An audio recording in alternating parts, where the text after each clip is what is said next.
Morning మ్యాగజైన్కి స్వాగతం. ప్రముఖ దినపత్రికలు వస్తున్న వార్తలు వెనకాల జరుగుతున్న పరిణామాలు చూద్దాం. ఈనాడు చూస్తే చరిత్ర ఎరుగని విజయం అన్నటువంటిది హైలైట్ చేసింది. 5 ఏళ్ల వైకాపా అరాచకాలకు సమాధి కట్టిన ప్రజలు, వృద్ధుల నుంచి యువత దాకా అందరిది ఒకే బాట. రాయలసీమ సహా ప్రతి చోట కూటమి ఏకపక్ష విజయాలు. 8 ఉమ్మడి జిల్లాలో తుడిచిపెట్టుకుపోయిన జగన్ పార్టీ, కడపలోనూ కూటమిది ఆధిక్యం. ఒక్కరు తప్ప మంత్రులంతా ఘోర పరాజయం. ప్రధాన ప్రతిపక్ష హోదా కూడా దక్కని వైనం. 135 స్థానాలతో తెలుగుదేశం పార్టీకి విస్పష్ట ఆధిక్యం. 100% ఫలితాలతో జనసేన సంచలనం. 8 చోట్ల కమల వికాసం. రాష్ట్రంలో ప్రభావం చూపని కాంగ్రెస్ ఈసారి మాయమాటలు నమ్మలేదు, కళ్ళబుల్లి కబుర్లు పట్టించుకోలేదు. అహంతో వైట్ నాట్ 175 అంటే ఏకంగా వైకాపా అన్నారు. పోయినసారి 151 సీట్లు ఇచ్చిన వారే ఈసారి 11కు పరిమితం చేశారు. 5 ఏళ్ల విధ్వంసానికి విసిగి వేసారి అధికారంతో పాటు విపక్ష హోదాను లాగేశారు. వెరసి ఇచ్చాపురం నుండి హిందూపురం దాకా యావత్ ఆంధ్రావని ముక్తకంఠంతో నినదించింది ఒక్కటే, 3 ముక్కలాట వద్దని, అభివృద్ధే కావాలని, చంద్రబాబు సారథ్యంలోనే అది సాధ్యమని, అందుకే కూటమిని నమ్మారు. ఆంధ్రావని చరిత్రలో కనీవిని ఎరిగిన సీట్లు ఇచ్చారు. అరాచక పాలనకు ప్రజలు చరమగీతంగా పడ్డారు. ప్రజాస్వామ్యంలో నియంతృత్వానికి తావులేదని చాటి చెప్పారు.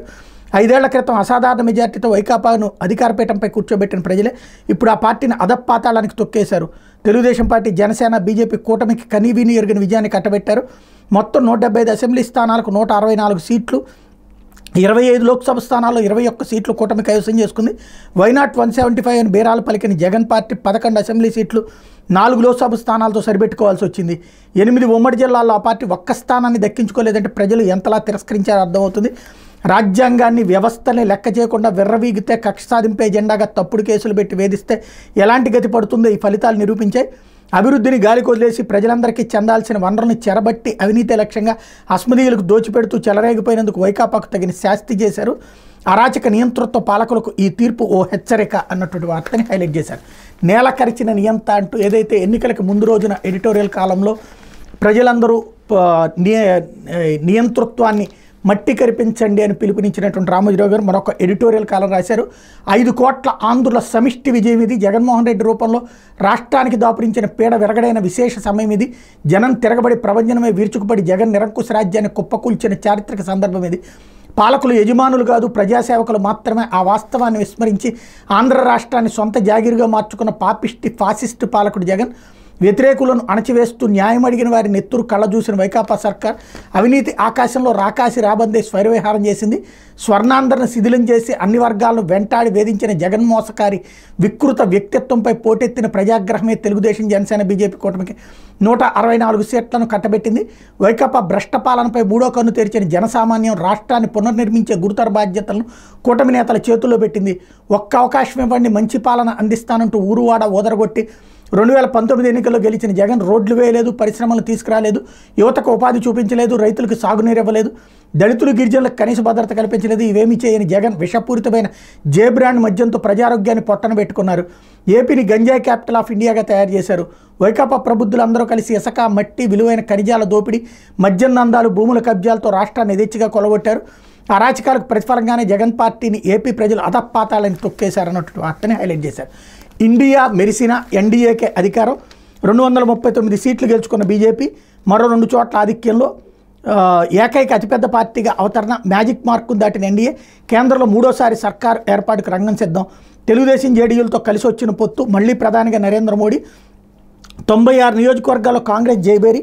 మరో 3 చోట్ల ఆధిక్యంలో. ఉత్తరప్రదేశ్లో 37 స్థానాలతో సమాజ్వాదీ హవా. బెంగాల్లో తృణమూలకే జై కొట్టిన ఓటర్లు. మధ్యప్రదేశ్లో కమలం క్లీన్ స్వీప్. అయోధ్య రామ మందిరం ఉన్న ఫైజాబాద్లో బీజేపీ పరాజయం అంటూ ఎన్డీఏ ప్రభుత్వంపై వరుసగా 3వసారి విశ్వాసం ఉంచుతూ ప్రజలిచ్చిన తీర్పు దేశ చరిత్రలో నిలిచిపోతుంది. ఓటర్ దేవుడు చూపించిన ఈ అభిమానానికి శిరస్సు వంచి నమస్కరిస్తున్న, ప్రజల ఆకాంక్షలు నెరవేర్చడంతో పాటు దశాబ్ద కాలంగా చేస్తున్న మంచి పనులన్నింటినీ ఇకపైన కొనసాగిస్తానని హామీ ఇస్తున్న ఎన్డీఏ విజయం కోసం శ్రమించిన కార్యకర్తలకు అభినందనలు అంటూ నరేంద్ర మోడీ స్టేట్మెంట్ ఇక్కడ ప్రధానంగా హైలైట్ చేశారు. అదే సందర్భంలో అమరావతి ఊపిరి పీల్చుకో అంటూ రాజధానిలో అంబరాన్నంటిన సంబరాలు. కూటమి గెలుపుతో హర్షాతిరేకాలు. సంబరాలను అడ్డుకోబోయిన తుళ్లూరు డీఎస్పీ ఆగ్రహం వ్యక్తం చేసిన రైతులు, మహిళలు. వైకాపా పాలనలో అనేక నిర్బంధాలు, ఆంక్షలు, కేసులతో ఉక్కిరిబిక్కిరైన రాజధాని రైతులు కూటమి ఘన విజయంతో ఆనందోత్సాహాలు వెల్లివిరిశాయి. ఆకాశమే హద్దు అన్నట్టుగా వాళ్ళు మంగళవారం వీధిలోకి వచ్చి తమ సంతోషాన్ని వ్యక్తం చేశారు. అమరావతి రూపశిల్పి చంద్రబాబు సీఎం కాబోతుంటుందో నినాదాలు చేస్తూ టపాసులు కాల్చుతూ మిఠాయిలు పంచుకున్నారు. జై అమరావతి, ఒకే రాష్ట్రం, ఒకే రాజధాని, అమరావతి ఊపిరి పోసుకుంటూ నినాదాలు చేశారు. అమరావతి ఉద్యమ గీతాలకు నృత్యం చేస్తూ ఆకుపచ్చ పసుపు కండువాలను గాల్లో తిప్పుతూ కేరింతలు కొట్టారు. అమరావతి రూపకర్త చంద్రబాబు నాయుడు ముఖ్యమంత్రి అవుతున్నారంటూ హర్షం వ్యక్తం చేశారు. 5 ఏళ్లుగా పడుతున్న బాధలు తొలిగాయని, తమకు మంచి రోజులు వచ్చాయన్న ఉత్సాహం రైతుల్లో కనిపించింది అన్నటువంటి వార్తని హైలైట్ చేశారు. ఇకపోతే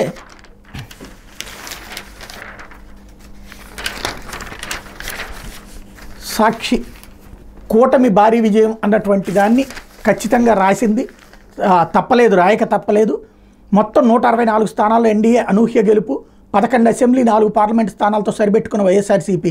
టీడీపీకి 16, బీజేపీ 3, జనసేన 2 స్థానాలతో కూటమికి 21 లోక్సభ సీట్లు. సెఫాలజిస్టులు, సర్వే సంస్థలు ఎవరి అంచనాలకు అందని ఫలితం. ఈ ఫలితాలు విస్మయం కలిగించాయన్న ముఖ్యమంత్రి జగన్. టీడీపీ అధ్యక్షుడు చంద్రబాబు, జనసేన అధినేత పవన్ కళ్యాణ్ భేటీ. ప్రభుత్వ కూర్పు ప్రమాణ స్వీకార తేదీ మీద చర్చ అంటూ ఆంధ్రప్రదేశ్లో ఎన్డీఏ కూటమి అనూహ్యంగా భారీ విజయాన్ని సొంతం చేసుకుంది. ఎవరి అంచనాలకు అందకుండా 175 స్థానాల అసెంబ్లీలో టీడీపీ, జనసేన, బీజేపీ కూటమి ఏకంగా 164 స్థానాలు సొంతం చేసుకుంది. వైఎస్ఆర్సీపీ 40% ఓట్లను సాధించినప్పటికీ 11 స్థానాలతో సరిపెట్టుకుంది. విడివిడిగా చూసిన టీడీపీ 135 స్థానాలతో ఘన విజయాన్ని చేజిక్కించుకోగా, జనసేన పార్టీ తాను పోటీ చేసిన 21 స్థానాల్లో విజయబేరి మోగించింది. బీజేపీ 8 అసెంబ్లీ స్థానాలను కైవసం చేసుకుంది. పార్లమెంటు స్థానాలకు వచ్చేసరికి జనసేన పోటీ చేసిన 2 స్థానాలను గెలుచుకోగా, టీడీపీ 16 సీట్లలో విజయం సాధించింది. బీజేపీ 3 స్థానాల్లో గెలవగా అధికార వైఎస్ఆర్సీపీ 4 స్థానాలతో సరిపెట్టుకుంది. 5 ఏళ్లుగా విద్య, వైద్య, వ్యవసాయ రంగాల విప్లవాత్మక సంస్కరణలు తేవడంతో పాటు ప్రత్యక్ష నగదు బదిలీతో పేదలను సాధికార దిశగా నడిపించిన వైఎస్ఆర్సీపీకి ఎలాంటి పరాజయం ఎదురవుతుందని ఎవరూ ఊహించలేదు. పేరొందిన సెఫాలజిస్టులు కానీ, రాష్ట్రంలోని సర్వే సంస్థలు కానీ, జాతీయ మీడియా ఛానళ్ళు కానీ ఎవరు తమ సర్వేలు, ఒపీనియన్ పోల్స్లో ఈ స్థాయి పరాజయం ఎదురవుతుందని చెప్పలేదు. మొత్తం సర్వే సంస్థలో 80% వైఎస్ఆర్సీపీ తిరిగి సాధిస్తుందని చెప్పగా, మిగిలిన సంస్థలు కూడా వైఎస్ఆర్సీపీ పరాజయం పాలని 70 సీట్లకు వరకు గెలుస్తుందని అంచనా వేశాయి. అయితే ఎవరి అంచనాలకు అందనంత కూటమి భారీ విజయాన్ని సొంతం చేసుకోవడం అందరినీ నివ్వెరపరిచింది. ఫలితాల నేపథ్యంలో సీఎం వైఎస్ జగన్ మాట్లాడుతూ ఇదే రీతిలో ఆశ్చర్యం వ్యక్తం చేశారు. ప్రజల తరపున పోరాటం తనకు కొత్త కాదని, ప్రశ్నించలేని అశక్తుల తరపున వారి స్వరంగా మారి పనిచేస్తానని స్పష్టం చేశారు. కాగా విజయం అనంతరం టీడీపీ అధ్యక్షుడు చంద్రబాబు, జనసేన అధినేత పవన్ కలుసుకున్నారు. ప్రమాణ స్వీకార తేదీ, ప్రభుత్వ కూర్పు తదితర అంశాలపై చర్చించారన్నటువంటి వార్తని హైలైట్ చేశారు. తగ్గిన ఎన్డీఏ బలం, పవర్ ఖాయం, హ్యాట్రిక్. లోక్సభ ఎన్నికల్లో అనూహ్య ఫలితాలు. ఎన్డీఏకి 292, ఇండియాకి 234, 240 సీట్లకే పరిమితమైన బీజేపీ మెజార్టీ కంటే 32 స్థానాలు తక్కువ. 49 సీట్లతో ఆదుకున్న తెలుగు రాష్ట్రాలు, ఒరిస్సా. 10 ఏళ్ల తర్వాత కేంద్రంలో నిజమైన సంకీర్ణం. 52 నుంచి 99 స్థానాలకు ఎగబాకిన కాంగ్రెస్. ఉత్తరప్రదేశ్లో ఎస్పీకి 37, కాంగ్రెస్కి 6 స్థానాలు. ఒరిస్సా అసెంబ్లీ ఎన్నికల్లో బీజేపీ విజయం అంటూ కేంద్రంలో బీజేపీ వరుసగా 3వసారి అధికారంలోకి వస్తున్న 6 దశాబ్దాల తర్వాత ఇదే మొదటిసారి. దేశమే ప్రథమం స్ఫూర్తితో ఆత్మనిర్భర్ భారత్ దిశగా అసాధారణ నిర్ణయాలు తీసుకుంటాం.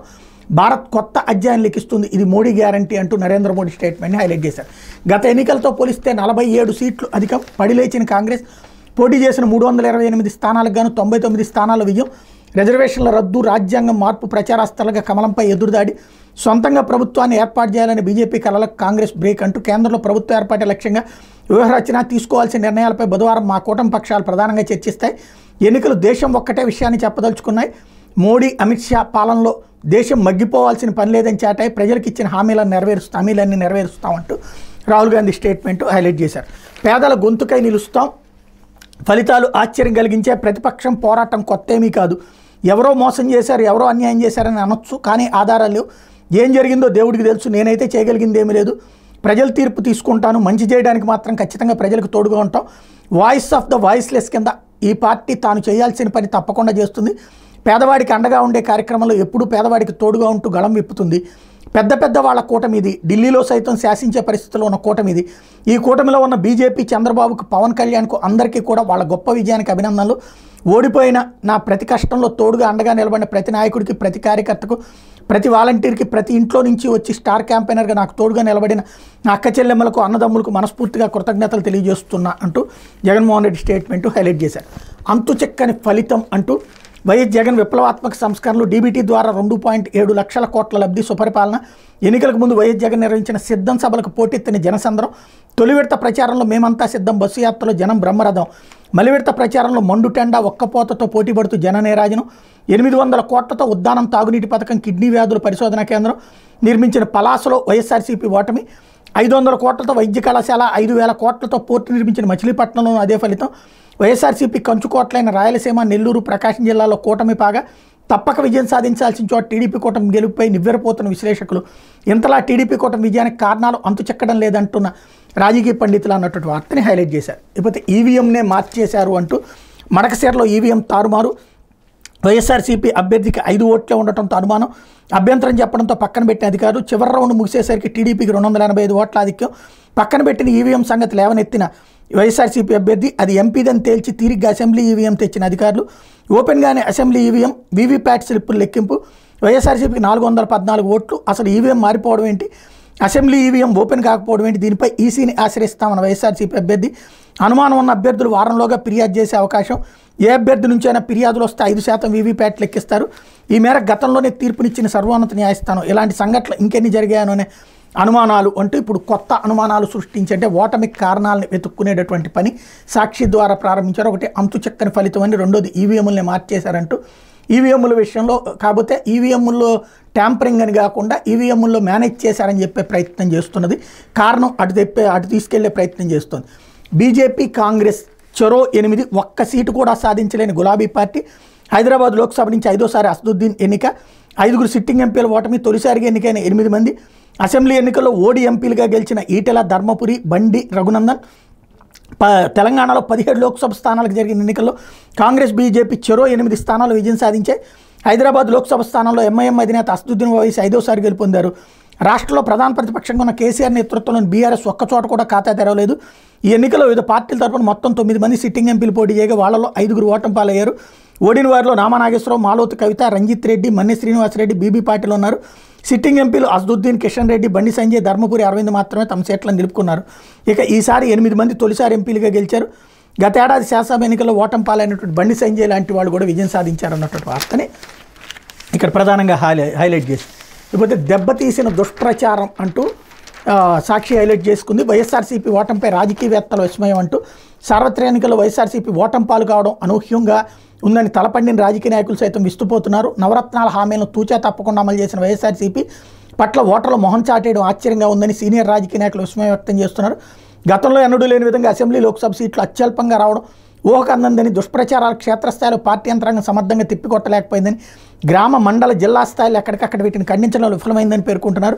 దీంతో దుష్ప్రచారాన్ని పైచేయిందని, ప్రజలు దాన్నే విశ్వసించారని విశ్లేషిస్తున్నారు. కోవిడ్ సంక్షోభంలోని సీఎం జగన్ ప్రభుత్వం సంక్షేమ యజ్ఞాన్ని నిర్విఘ్నంగా కొనసాగించిన ప్రజలు అండగా నిలవకపోవడం అంతుపట్టకుండా ఉందనే అభిప్రాయం సర్వత్రా వ్యక్తమవుతుందన్నటువంటి వార్తని హైలైట్ చేశారు. మరోవైపు ప్రజల ఆకాంక్షల మేరకు మా ప్రభుత్వం పనిచేస్తుంది, ప్రజలు ఆకాశమంత విజయాన్ని ఇచ్చారు, పెద్ద బాధ్యతగా భావిస్తా వైఎస్ఆర్సీపీపై కక్ష సాధింపు చర్యలలో ఉద్యోగుల సిపిఎస్ సమస్యకు అందరూ మెచ్చేలా ఏడాదిలో పరిష్కారం. జనసేన అధ్యక్షుడు పవన్ కళ్యాణ్ ప్రజలు జనసేన పార్టీకి ఆకాశాన్నంత విజయాన్ని ఇచ్చారని, ఇది చాలా బాధ్యతతో కూడుకున్నదని ఆ పార్టీ అధ్యక్షుడు పవన్ కళ్యాణ్ అన్నారు.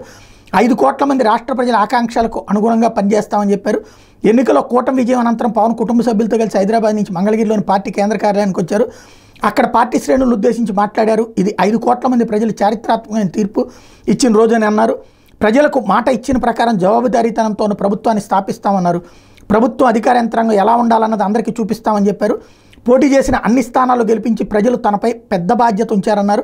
అంత బాధ్యతతో పనిచేస్తామని అన్నారు. ఇది కక్ష సాధింపుల సమయం కాదన్నారు.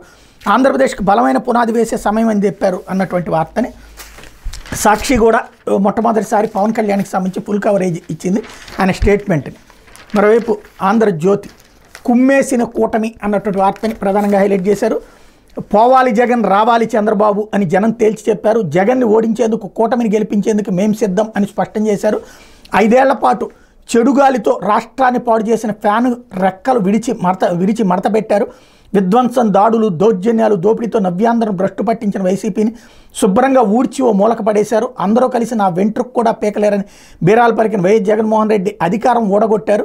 ఇచ్చిన ఒక్క ఛాన్సుని మంచికి కాకుండా రాష్ట్రాన్ని నాశనం చేసేందుకు, పగ సాధించేందుకు వాడుకున్న జగన్ను ఇక నీకు నో ఛాన్స్ అని ఇంటికి పంపారు అంటూ ఆత్మవంచన, పరనింద అంటూ ఓటమి తర్వాత మారని జగన్ తీరు, ప్రజలపై కృతజ్ఞులుగా ముద్ర, 2.7 లక్షల కోట్లు పంచిన అభిమానం ఏమైందో ఏమో, ఎవరో మోసం చేశారని అనొచ్చు, ఏం జరిగిందో దేవుడికే తెలియాలి, కష్టాలు ఎదుర్కొనేందుకు సిద్ధం, కూటమికి అభినందనలు జగన్, సీఎం పదవికి రాజీనామా ఆమోదించిన గవర్నర్ అన్నటువంటి వార్తని హైలైట్ చేశారు. ఇకపోతే చంద్రబాబు ప్రమాణం 9న ఉదయం 11:53కు ముహూర్తం, 12వ తేదీన సూచించిన పండితులు. బాగా ఆలస్యమవుతుందని టీడీపీ నేతలు. నేడు ఎన్డీఏ భేటీకి బాబు, పవన్, మళ్లీ హస్తినలో బాబు చక్రం తిప్పే ఛాన్స్, లోక్సభలో బీజేపీకి దక్కని మెజార్టీ, కేంద్ర కేబినెట్లో టీడీపీ చేరే అవకాశం అన్నటువంటి వార్తని హైలైట్ చేశారు. లేకపోతే నెగ్గారు తగ్గారు అంటూ ఎన్డీఏ హ్యాట్రిక్, బీజేపీకి 240 మాత్రమే. కీలకంగా టీడీపీ జేడీయూ సత్తా చాటిన ఇండియా. తెలంగాణలో కారు 0, బీజేపీ కాంగ్రెస్కి చెరో 8, మొత్తం స్థానాలు 543. ఎన్డీఏ 2019లో 353, బీజేపీ 303. ఈసారి 293 ఎన్డీఏ, బీజేపీ 241. అలాగే ఇండియా 91, 2019లో కాంగ్రెస్ 52. ఈ దఫా ఇండియా వచ్చేటప్పటికి 233, కాంగ్రెస్ 99, 142 ఐఎన్డీఏ కూటమికి యాడ్ అయితే ఎన్డీఏకి -60, ఇతరులు 99 అయితే ఈ దఫా 17 -82 అన్నటువంటి వార్తని ఇక్కడ హైలైట్ చేశారు. లేకపోతే ఏపీ గెలిచింది, రాష్ట్ర ప్రజలు గెలిచారు.